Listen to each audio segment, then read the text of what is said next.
पढ़ते हैं बाकी खबरों की ओर। उत्तराखंड पुलिस मुख्यालय में आईजी सुनील कुमार मीणा को नई जिम्मेदारी सौंपी गई है। पुलिस महानिदेशक द्वारा जारी आदेश के अनुसार उन्हें पुलिस मुख्यालय का मुख्य प्रवक्ता नियुक्त किया गया। वे अपने वर्तमान दायित्व के साथ साथ मीडिया के समन्वय और सूचना प्रसारण की जिम्मेदारी भी निभाएंगे।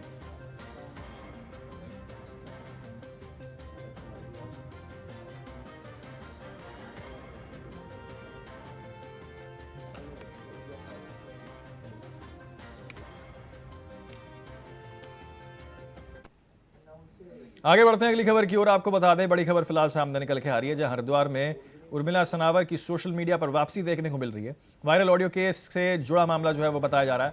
अंकिता हत्याकांड में बड़ा दावा जो है उन्होंने किया है। एसआईटी के सामने पेश होने की तैयार है और जांच की दिशा बदलने की बात भी कही है। सियासी हलकों में हलचल जो है वो फिलहाल इस पूरे मामले को लेकर तेज हो गई है। तो बड़ी खबर आपको बता रहे हैं जो फिलहाल सामने निकल के आ रही है, जहां पर कहीं ना कहीं अब एसआईटी को सबूत देने का दावा यहां पर किया जा रहा है और किस तरीके से यहां पर सोशल मीडिया पर जो है उनकी वापसी देखने को मिल रही है।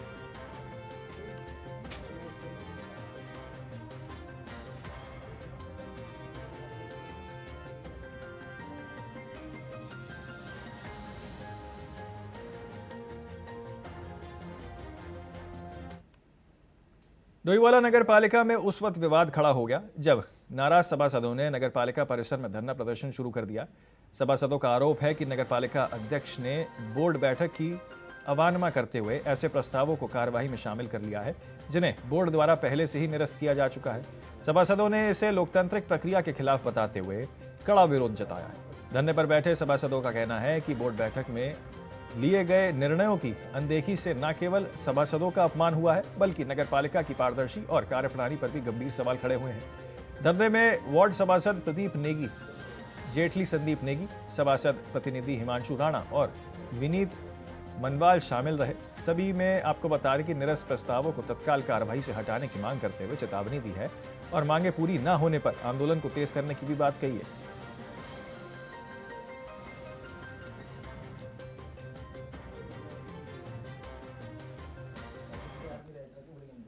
अगली खबर का रुख करते हैं। आपको बता दें, रामनगर में पार्किंग के नाम पर कथित अवैध वसूली के खिलाफ पर्वतीय क्षेत्रों में आने वाली टैक्सी और निजी वाहन चालकों का आक्रोश गुरुवार को फूट पड़ा। दर्जनों वाहन स्वामियों तहसील परिसर पहुंचे और नगरपालिका प्रशासन और प्रदेश सरकार के खिलाफ जमकर नारेबाजी की है। प्रदर्शनकारियों ने नगरपालिका पर खुलेआम लूट का आरोप लगाते हुए कहा कि बिना किसी विधिक पार्किंग व्यवस्था के जबरन शुल्क वसूल किया जा रहा है। आक्रोशित वाहन चालकों ने अपनी गाड़ियों की चाबियां एसडीएम प्रमोद कुमार को सौंपते हुए चेतावनी दी है कि यदि अवैध वसूली पर तुरंत रोक नहीं लगी तो वे वाहन संचालन बंद कर देंगे। अल्मोड़ा जनपद के सल्ट क्षेत्र में पूर्व जिला पंचायत सदस्य नारायण सिंह रावत के नेतृत्व में पहुंचे वाहन चालकों ने बताया कि करीब 2 महीने पहले भी इस मुद्दे को लेकर विरोध दर्ज किया गया था। इस दौरान आरोप लगे थे कि नगरपालिका के ठेकेदार और कर्मचारी पार्किंग शुल्क न देने पर गाली गलौज, अभद्रता और मारपीट करते हैं। उन्होंने कहा कि पूर्व में एसडीएम द्वारा पार्किंग शुल्क कम करने के और अवैध वसूली रोकने के निर्देश दिए गए थे, लेकिन आदेशों के बावजूद वसूली जारी रही। वाहन स्वामियों ने यहां पर मांगे पूरी ना होने पर चक्का जाम करने की चेतावनी दी।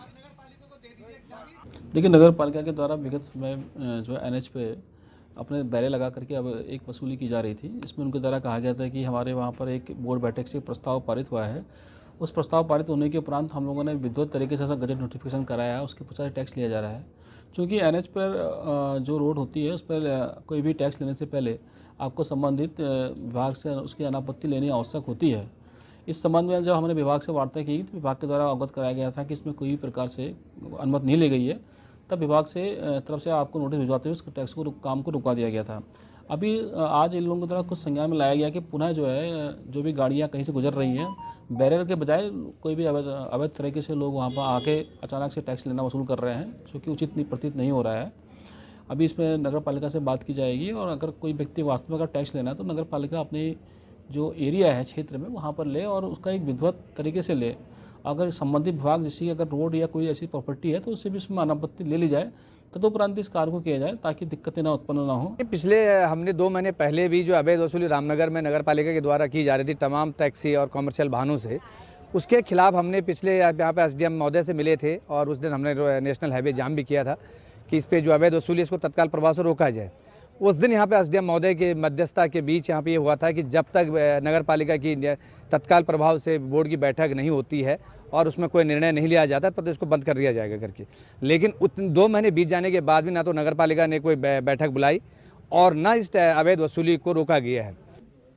केदारघाटी के तरसाली गांव में अधूरी मोटर रोड के निर्माण को लेकर ग्रामीणों में श्रमदान किया। केदारनाथ राष्ट्रीय राजमार्ग से जुड़े इस मार्ग की कटिंग का काम वर्ष 2021 से शुरू हुआ था, लेकिन मार्च 2025 में कार्य बंद पड़ा हुआ है। लगभग 2 किलोमीटर काम पूरा हो चुका है, जबकि 800 मीटर अभी भी शेष है।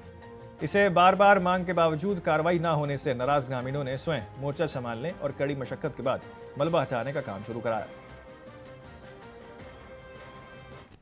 है कि हम 2021 से जो है 3 किलोमीटर सड़क की आशा पर लगे हुए हैं कि आज ही सड़क आती है, कल ही सड़क आती है। 2 महीने केवल यह सड़क बनाने के लिए विभाग के पास जो है टाइम मिलता है, क्योंकि मार्च लगभग 15 तारीख से जो है अगली यात्रा सीजन की तैयारी शुरू हो जाती है और इसलिए जो है फिर काम जो है बंद हो जाएगा।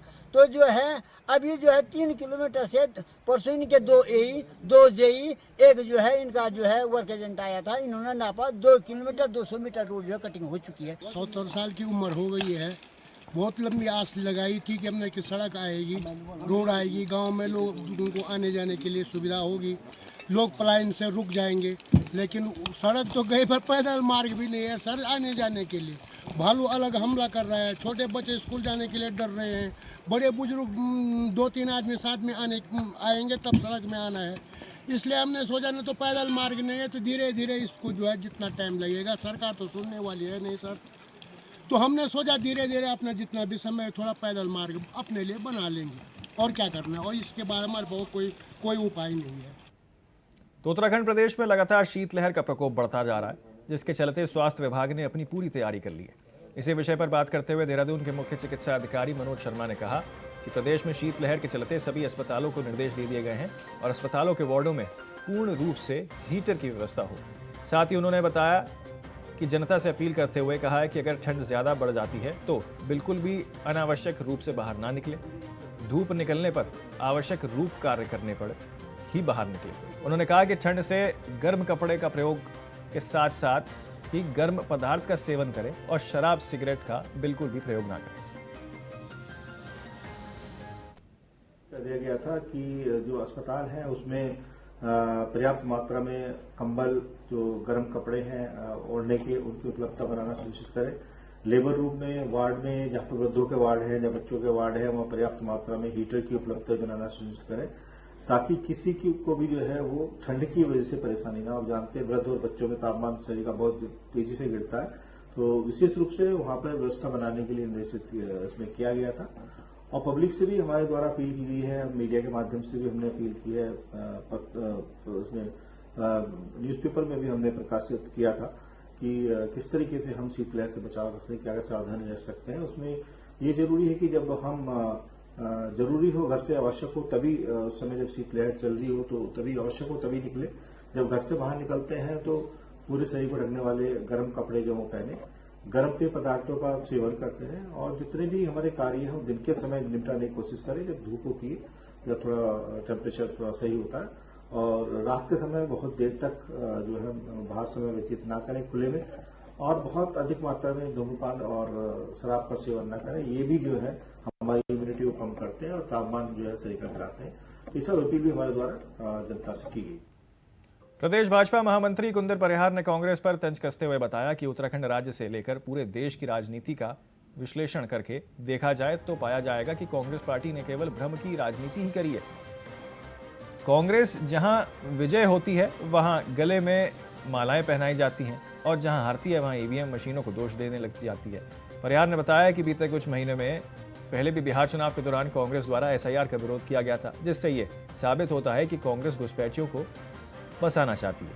वहीं आपको बता दें, उन्होंने कहा है कि कांग्रेस को ये स्पष्ट समझ आ जाना चाहिए कि जनता उनके साथ नहीं खड़ी है और साथ ही हर बार की तरह कांग्रेस का हारना भी तय है। आप उत्तराखंड से लेकर के देश भर की राजनीति को अगर देखेंगे, उसका विश्लेषण करेंगे, तो पिछले कई वर्षों से कांग्रेस ने एक भ्रम की राजनीति को फैलाने का काम किया है, जब लोकसभा के चुनाव हुए थे तो कांग्रेस के नेता राहुल गांधी जी एक संविधान की पुस्तक को हाथ में लेकर के अपने सभाओं में, अपने मंचों में ये बोल रहे थे कि अब भारतीय जनता पार्टी फिर आएगी तो आरक्षण समाप्त कर देगी, संविधान जो है उसको समाप्त कर देगी। जबकि हम लोग देखते हैं कि जो 25 जून 1975 को इस देश पर आपातकाल लगाया था वो कांग्रेस ने लगाया था। उस आपातकाल के कारण ही आप जैसे अनेकों पत्रकार की कलम छीन ली गई है, अनेक जो समाजसेवी थे उनको जेल के अंदर ठूस दिया गया है, तमाम राजनीतिक पार्टियों पर प्रतिबंध लगा दिया गया। इतनी निरंकुश सरकार हमने अपने जीवन में कभी नहीं देखी, वो कांग्रेस ने किया है। उसके पश्चात कांग्रेस जहां जीतती है तो वहां पर वो शपथ ग्रहण करती है, अपने गले में माला डलवाती है, लेकिन जहां वो चुनाव हारती है वहां ईवीएम को दोष देती है। ये भी हमने देखा है। अभी बिहार के चुनाव हुए तो जिस प्रकार से वहां पर एसआईआर हुआ, एसआईआर को उन्होंने किस प्रकार से विरोध किया। क्या कांग्रेस चाहती है कि इस देश में घुसपैठिए मतदाता बने? तो इस प्रकार से जो कांग्रेस भ्रम फैला रही है उसको हम भ्रम नहीं, बिल्कुल भी नहीं फैलाने देंगे। और बिहार के चुनाव में आपने देखा कि उन्होंने वोट चोर गद्दी छोड़ का एक नारा दिया था, अभियान लिया था, किस प्रकार से जनता ने उनको करारी शिकस्त दी। तो कांग्रेस देश भर से लेकर के इस उत्तराखंड तक एक भ्रम की राजनीति कर रही है। इस मुगालते में कांग्रेस नहीं रहे कि जनमानस उनके साथ में है। बार बार चुनाव में भी कांग्रेस को करारी शिकस्त मिली है और आज भी कांग्रेस जिस प्रकार की राजनीति कर रही है उसको हम पूर्ण प्रतिकार करेंगे, उसका पूर्ण विरोध करेंगे। तो फिलहाल के लिए देवभूमि समाचार में इतना ही। जल्द होंगे हाजिर और खबरों के साथ। आप बने रहें सिर्फ इंडिया वॉइस पर।